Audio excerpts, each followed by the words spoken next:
بسم الله الحمد لله والصلاة والسلام على رسول الله وعلى آله وصحبه ومن اهتدى بهداه أما بعد. ഇന്ന് നാം പാരായണം ചെയ്യുന്ന പുതിയ പാഠഭാഗം സൂറത്ത് സുമർ 1, 2, 3 വചനങ്ങളാണ്. സൂറത്ത് സുമറിലെ ആദ്യത്തെ 3 ആയത്തുകളാണ്. ഈ ആയത്തിൽ പ്രധാനമായും നാം അറിഞ്ഞിരിക്കേണ്ട തജ്വീദ് നിയമങ്ങൾ പരിശോധിക്കാം. ബിസ്മില്ലാഹിർ റഹ്മാനിർ റഹീം. തൻസീലുൽ കിതാബ്. തൻസീലു ഈ പദത്തിലെ സാക്കിനത്തായ നൂനിനെ ഇഖ്ഫ ഹഖീഖി നൽകി അവ്യക്തമാക്കി മണിച്ചുകൊണ്ട് ഉച്ചരിക്കേണ്ടതാണ്. സാക്കിന നൂനും ശേഷം സായും വന്നതുകൊണ്ട് ഇവിടെ ഗുന്ന മുറഖഖ തർഖീഖോട് കൂടിയുള്ള മണിക്കലാണ് നൽകേണ്ടത്. തൻസീലു അൽ കിതാബി മിനല്ലാഹി. അല്ലാഹ് എന്ന ഇസ്മുൽ ജലാല, ഇതിലെ ലാമിനും അതിൻ്റെ ദീർഘാക്ഷരമായ അലിഫിനും തഫ്ഖീം കൊടുക്കണം, തടിപ്പിച്ചുച്ചരിക്കണം. ഈ തടിപ്പിക്കൽ നൽകുമ്പോൾ ഒരു കാരണവശാലും നാവ് മുൻപല്ലുമായി ചേർത്തുകൊണ്ടോ ടച്ച് ചെയ്യിച്ചുകൊണ്ടോ ഉള്ള ഒരു ശബ്ദം വരരുത്. പല്ലിൻ്റെ ഉൾഭാഗത്ത് മോണയിലേക്ക് നാവിനെ ചേർത്തുകൊണ്ടാണ് ലാമ് നമ്മൾ ഉച്ചരിക്കുന്നത്. ലാമ് ഉച്ചരിക്കാൻ പ്രയാസമില്ല. ആ ലാമ് തന്നെ തഫ്ഖീമോടുകൂടി തടിപ്പിച്ചുകൊണ്ട് മീനല്ലാഹി അല്ലേ, അങ്ങനെ പറയുക. അൽ അസീസി, ഐന് വ്യക്തമായി അതിൻ്റെ മഖ്റജിൽ നിന്ന് ഉച്ചരിക്കുക. അൽ ഹകീം, ഇവിടെ ഹാവും ഐനും ഹാവും തൊണ്ടയുടെ മധ്യമാണ്. അതിൻ്റെ രണ്ടിൻ്റെ മഖ്റജ് വ്യക്തമായി ശ്രദ്ധിച്ചുകൊണ്ട് ഉച്ചരിക്കുക. അൽ അസീസി എന്നോ അൽ അസീസി എന്നൊരു ശുദ്ധത്തോ അല്ലെങ്കിൽ അതിനൊരു ഹംസ പോലെ ഉച്ചരിക്കൽ ഒന്നും വരരുത്, വ്യക്തമാക്കി. അതുപോലെ ഹ പോലെ ആവരുത്. അപ്പോൾ മിനല്ലാഹിൽ അസീസിൽ ഹകീം. ഇന്ന നൂൻ മുഷദ്ദദ, ശ്രദ്ധ നൽകപ്പെട്ട നൂനിനെ മണിക്കണം. അതിൻ്റെ അലിഫിനെ മദ് മുൻഫസിൽ ജായിസ് നൽകി 4 or 5 ഹറക്കത്തിൻ്റെ അളവിൽ ദീർഘിപ്പിക്കൽ അനുവദനീയമാണ്. അപ്പോൾ ഇന്ന അൻസൽന ഈ പദത്തിൽ സാക്കിനത്തായ നൂനിനെ ഇഖ്ഫ ഹഖീഖി നൽകി അവ്യക്തമാക്കി മണിക്കണം. ഇതിൻ്റെ അന്ത്യത്തിലുള്ള അലിഫിനെയും മദ് മുൻഫസിൽ ജായിസ് നൽകി 4 or 5 ഹറക്കത്തിൻ്റെ അളവിൽ ദീർഘിപ്പിക്കൽ അനുവദനീയമാണ്. أنزلنا إليك الكتاب بالحق. قافന് കസ്റാണ്, കുറഞ്ഞ തഫ്ഖീം മതി, തഫ്ഖീം നിസ്ബി. ഫഅ്ബുദില്ലാഹ, ഫ എന്ന് പറയുമ്പോൾ ഐന് ബൈനിയ തവസ്സുത്ത് നൽകി ഉച്ചരിക്കേണ്ട അക്ഷരമാണ്. ഫഅ്ബുദില്ലാഹ. ഇവിടെ അള്ളാഹ് എന്ന ഇസ്മുൽ ജലാലയിലെ ലാമിൻ്റെ മുമ്പിൽ കസ്ര വന്നതുകൊണ്ട്, ഇകാരമുള്ളതുകൊണ്ട് ലാമിന് തർഖീഖ് കൊടുക്കണം, നേർപ്പിക്കണം. ഫഅ്ബുദില്ലാഹ മുഖ്ലിസൻ ലഹുദ്ദീൻ. ഖാഇന് തഫ്ഖീം, സ്വാദിന് മുഖ്ലിസൻ, സ്വാദിനും തഫ്ഖീം. അപ്പോൾ ഈ 2 അക്ഷരങ്ങൾ ഒഴിച്ച് ബാക്കി അക്ഷരങ്ങൾക്ക് തർഖീഖ്. മുഖ്ലിസൻ ലഹുദ്ദീൻ. അലാ ലില്ലാഹിദ്ദീനുൽ ഖാലിസ്. അല്ലേ,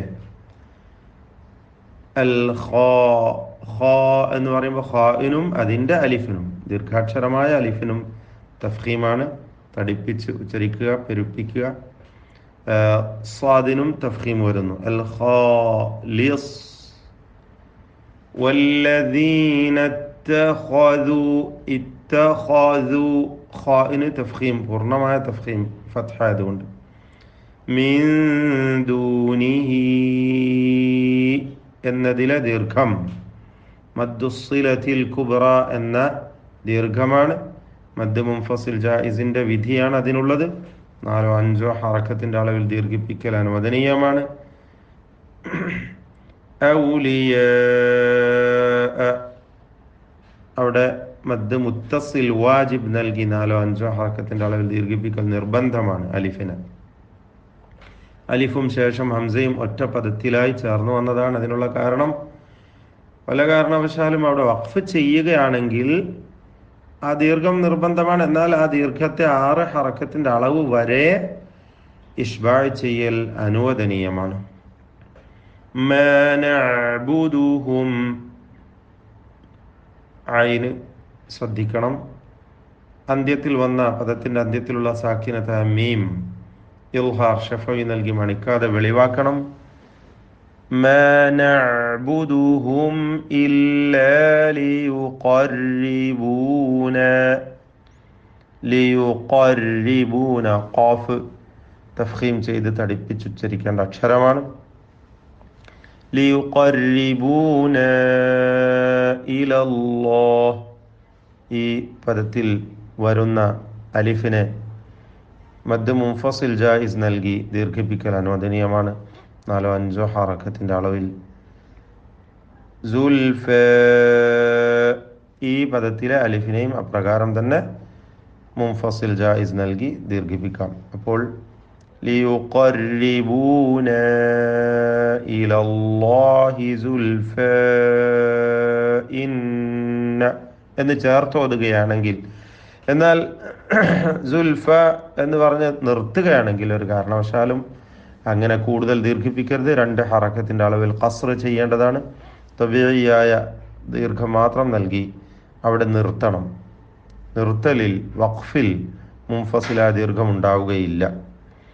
ഇന്നല്ലാഹ നൂൻ മുശദ്ദദ ശ്രദ്ധ നൽകപ്പെട്ട നൂനിനെ മണിക്കണം. അല്ലാഹ് എന്ന ഇസ്മുൽ ജലാല വീണ്ടും വരുന്നു. തഫ്ഖീം ചെയ്ത് തടിപ്പിച്ച് അതിലെ ലാമിനെയും അതിൻ്റെ അലിഫിനെയും ഉച്ചരിക്കണം. യഹ്കുമു ബൈനഹും യഹ് എന്ന് പറയുമ്പോൾ അതിൻ്റെ ഹായിൻ്റെ ഹംസ് റഖാവ ഇതൊക്കെ ശ്രദ്ധിച്ച് വ്യക്തമാക്കി ഉച്ചരിക്കുക. ബൈനഹും ഫീമാ ഹും ഫീഹി 2 സാക്കിനത്തായ മീം. 2 മീമിന് ശേഷവും ഫ ആണ് വരുന്നത്. ഇൽഹാർ ഷഫവി സൂക്ഷ്മതയോടെ ഉച്ചരിക്കേണ്ടതാണ്, നൽകേണ്ടതാണ്. സൂക്ഷ്മതയോടെ ഇൽഹാർ ഷഫവി നൽകി മണിക്കാതെ വെളിവാക്കണം. കാരണം ഫന് മുമ്പിൽ സാക്കിനത്തായ മീം അവ്യക്തമാവാൻ സാധ്യതയുള്ളതാണ്. യഖ്തലിഫൂൻ ഖാഇന് തഫ്ഖീം നൽകി തടിപ്പിച്ചോദണം. ഇന്നല്ലാഹ വീണ്ടും നൂൻ മുശദ്ദദ മണിക്കുക. അല്ലാഹ് എന്ന ഇസ്മുൽ ജലാല ലാമിനെയും അലിഫിനെയും തഫ്ഖീം ചെയ്യുക. ലാ യഹ്ദി എന്ന ആ അയവോടുകൂടിയുള്ള ലൂസാക്കിയിട്ടുള്ള ഉച്ചാരണം, അതാണ് റഖാവ. റിഖ്വായ അക്ഷരമാണ് ഹ. ലാ യഹ്ദി മൻ ഹുവ സാക്കിനത്ത നൂനിനെ ഇൽഹാർ ഹൽഖി നൽകി മണിക്കാതെ വെളിവാക്കണം. ശേഷം ഹ വന്നിട്ടുണ്ട് എന്നതുകൊണ്ട്.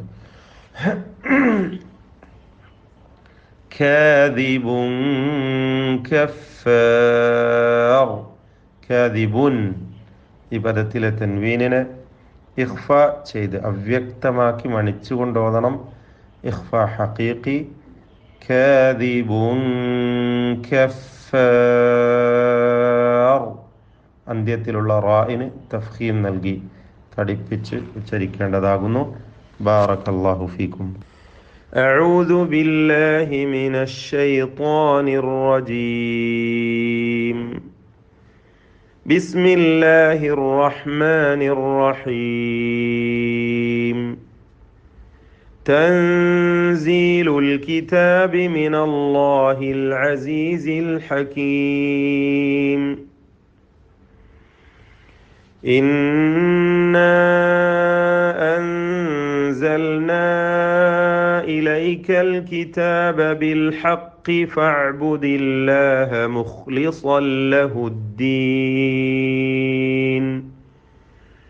ألا لله الدين الخالص والذين اتخذوا من دونه أولياء ما نعبدهم إلا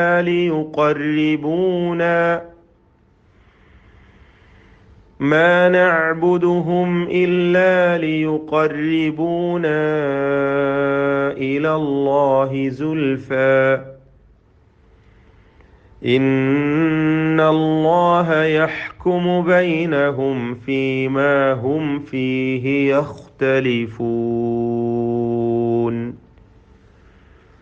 إن الله لا يهدي من هو كاذب كفار. بسم الله الحمد لله والصلاة والسلام على رسول الله وعلى آله وصحبه ومن اهتدى بهداه أما بعد.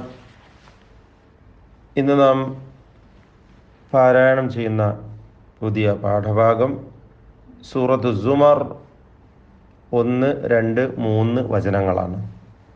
സൂറത്ത് സുമറിലെ ആദ്യത്തെ 3 ആയത്തുകളാണ്. ഈ ആയത്തിൽ പ്രധാനമായും നാം അറിഞ്ഞിരിക്കേണ്ട തജ്വീദ് നിയമങ്ങൾ പരിശോധിക്കാം. ബിസ്മില്ലാഹിർ റഹ്മാനിർ റഹീം. തൻസീലുൽ കിതാബ്. തൻസീലു ഈ പദത്തിലെ സാക്കിനത്തായ നൂനിനെ ഇഖ്ഫ ഹഖീഖി നൽകി അവ്യക്തമാക്കി മണിച്ചുകൊണ്ട് ഉച്ചരിക്കേണ്ടതാണ്. സാക്കിനായ നൂനും ശേഷം സായും വന്നതുകൊണ്ട്